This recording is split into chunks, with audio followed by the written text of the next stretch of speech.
Mankind's age-old treasure hunt, the search for health and vitality in the beneficent rays of the sun. Today, millions of people make regular pilgrimages to bathing beaches, mountain peaks, and other places especially favored by the sun, seeking its health-giving bounty.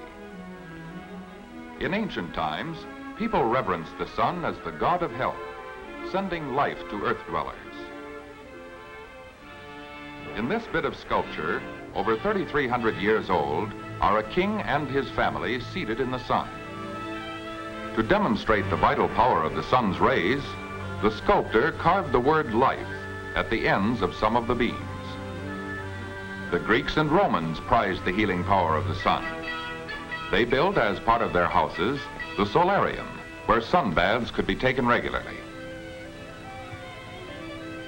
Hippocrates, the father of medicine, praised the beneficent effects of the sun in healing stubborn wounds. But neither he nor any of the ancients knew why the sun brought health, why it healed wounds. They knew only that their sun god sent life and health-giving rays, and that was good enough. But not good enough for the men of science who came afterward. Not good enough for the curious Sir Isaac Newton, who was sure that there was more to sunlight than meets the eye. So he trapped a sunbeam and passed it through a prism. And there were the colors of the rainbow, the component parts of white light. That was way back in 1666. Those ancient sun worshippers must have seen many rainbows, but they never associated this awe-inspiring display with a breakdown of sunlight. But the spectrum which Newton unfolded, the red, orange, yellow, green, blue, and violet, were not all of the rays of sunlight. They were only the visible rays, that portion of sunlight which the human eye can see. In 1800, the great English astronomer Herschel discovered the long invisible red rays which transferred more heat than the visible red rays. And in the following year, the noted German physician Ritter discovered the shorter and more chemically powerful ultraviolet rays at the other end of the spectrum. Infrared, ultraviolet. We can't see them. How do we know they exist? Well, here, for instance, is a whistle. Not just an ordinary whistle, it's a dog whistle, which creates sound waves pitched too high to be heard by the human ear. But dogs hear tones of a higher frequency than human ears. Fido hears it, though we can't.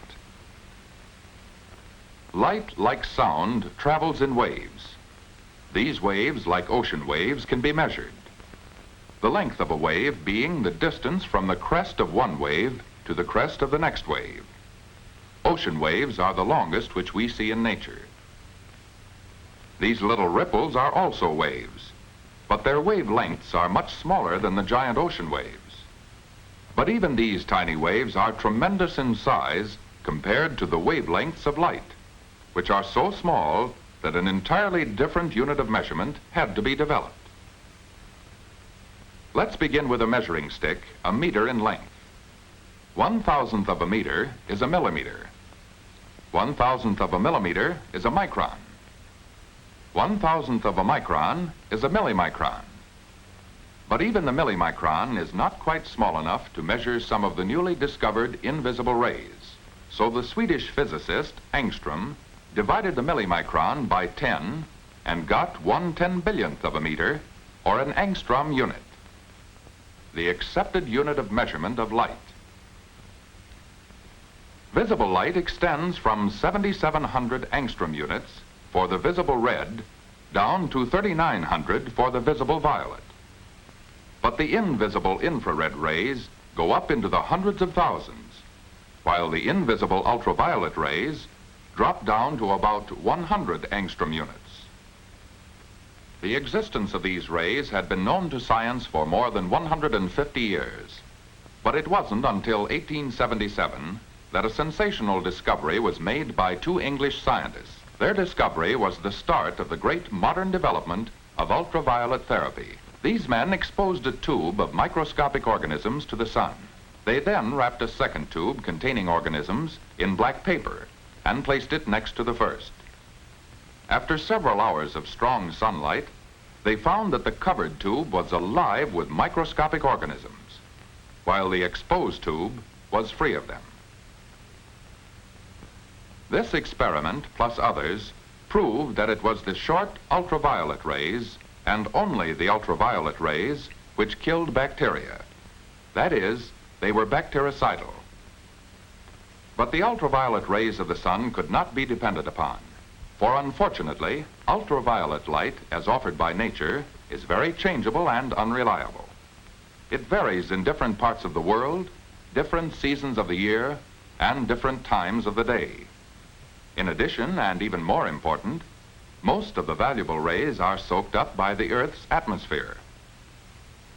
The long infrared heat rays get through the Earth's atmosphere easily, but only the few ultraviolet rays near the visible part of the spectrum reach the Earth's surface. And those few that do get through are further dissipated by the haze and smoke of modern industrial life. Even the glass in our homes and our modern clothes prevent us from getting any of the benefits of the sun's valuable ultraviolet rays. In 1893, Dr. Finsen of Denmark, who knew the bactericidal nature of ultraviolet rays, and also that sunlight was not dependable, looked elsewhere for a source of these curative rays. He developed a carbon arc lamp and a system of quartz lenses. He used quartz because it is one of the very few known substances which permits the transmission of all the ultraviolet rays. He concentrated strong ultraviolet rays on small sections of diseased skin and was able to clear up the horrible disfiguring lesions of lupus vulgaris, a tubercular infection of the skin. Another great advance in ultraviolet therapy came at the end of World War I. Lacking cod liver oil, Dr. Holczynski, a Berlin physician, exposed children suffering from rickets to artificial ultraviolet rays. In a few months, these miserable little creatures with warped bones, flabby muscles, and inflated bellies were changed back into fun-loving children. After this discovery, ultraviolet therapy became standard treatment for rickets. Even at this late date, however, it was not yet known just why ultraviolet rays accomplish such remarkable results. But in 1924 came the discovery of the important clue which unveiled the mystery of the cure of rickets. Doctors Hess and Steenbach, working independently, found that certain foods, including milk, became anti-rickettic when irradiated.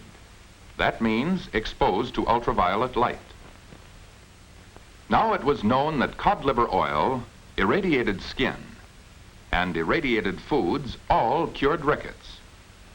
The question was, what did these three entirely different methods have in common? The answer came soon after. It was vitamin D, the vitamin which promotes the absorption of calcium and phosphorus, so necessary for the building of strong bones and teeth. Vitamin D is produced in plant and animal life by exposure to certain ultraviolet rays. We know that green plant pigment, chlorophyll, is produced in plants only when they are exposed to sunlight. Keep a plant in the dark, and the leaves lose that rich green color. They become pale, and the plant slowly dies. Deny sunshine to human beings, and they also lose their healthy skin color. They become pale, listless, and fall easy prey to disease. What did sunlight do to keep plants and human beings healthy? It was found that ultraviolet rays act on a substance in the leaves of plants and in the skins of animals. This substance, known as sterol, is changed to vitamin D. The vitamin D is picked up by the capillaries in the lower layer of the skin. The ultraviolet rays also swell the capillaries so that the blood flows faster and more freely and carries the vitamin D throughout the body. Although these ultraviolet rays are absorbed only by the outer skin, they affect the metabolism of our bodies, the blood formation, the digestive system, the bone structure, and the whole nervous system. Further experimentation established the fact that the ultraviolet rays necessary to produce the reddening of the skin, or erythema, kill bacteria, and cure rickets fall in that light wave band between 3100 and 2300 angstrom units. And this is the band of rays that became the goal for inventors of ultraviolet ray generators. While the carbon arc, the first of these generators, was useful for therapeutic purposes, it had too many drawbacks. To create the arc, the electrodes had to be made to touch, then pulled apart to form the proper gap. The formation of sparks and ash, the high running expense due to its operation at very high temperature, and the nuisance of replacing burned-out carbons pointed to the need for a better lamp. The early quartz mercury arc was an improvement over the carbon arc.